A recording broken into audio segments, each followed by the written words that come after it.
Farzandlarimiz o'rtasida to'polon bo'lishini xohlamayman.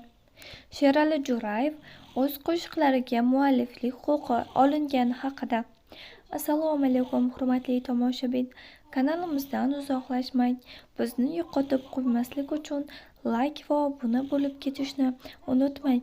Eng tezkor va eng so'nggi yangiliklarni faqat bizning kanaldan topasiz.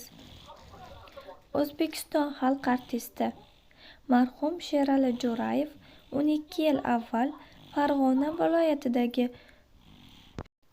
Shohimardon qishlog'ida bergan konsertida qo'shiqlari mualliflik huquqi ostida himoya qilinishini aytib, undan boshqa san'atkorlar o'g'irlamasligini so'ragan.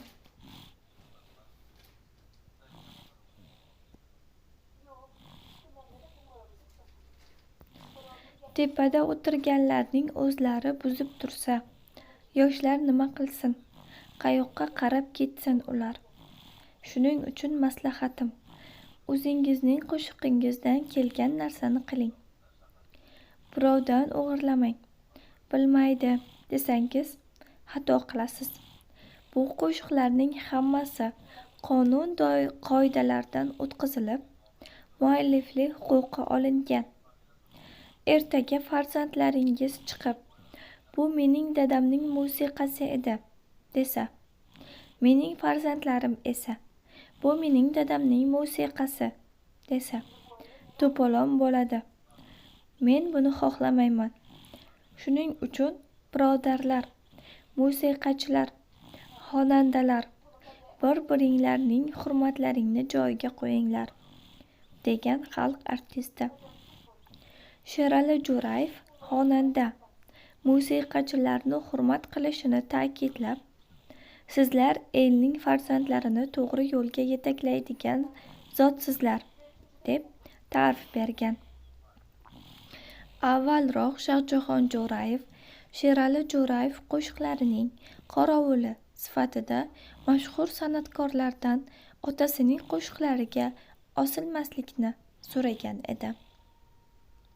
Ma'lumot uchun, Sherali Jo'rayev 2023-yil uzoq davom etgan xastalikdan so'ng 77 yoshida vafot etgan. Buyuk hofiz ijodiy faoliyati davomida yuzlab qo'shiqlarni yaratdi. Sherali Jo'rayev ijod maktabiga asos soldi. Yuzlab shogirdlar chiqardi.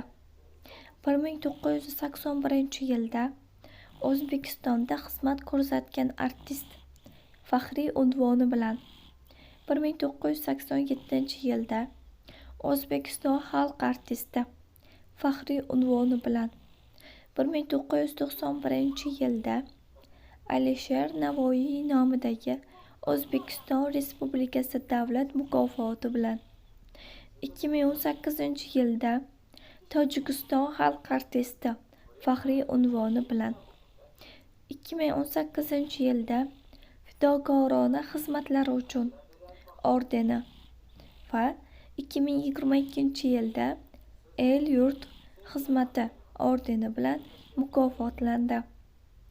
Eslatib o'tamiz, xonanda Botir Qodirov Sheraliyevich javobgarlar Shohjahon va Zohirshoh Jo'rayevlardan otalikni belgilashni talaba chiqqan. Sud ishi davom etmoqda. Holat yuzasidan izoh bergan Zohirshoh Jo'rayev jamoatchilikdan bunday piar va hayblarga oilasini aralashtirmaslikni iltimos qilib so'ragan. Keyinroq Botir Qodirov Sherali Jo'rayevning nikohli farzandi ekanligi hamda marhum hofizning o'g'illari bilan nima maqsadda sudlashayotgani haqida gapirgan edi. Sherali Jo'rayevning birinchi turmush o'rtog'i Xursonoy aya Botir Qodirov haqida ham Sherali Jo'rayevning o'g'li ekanligini ta'kidlagan.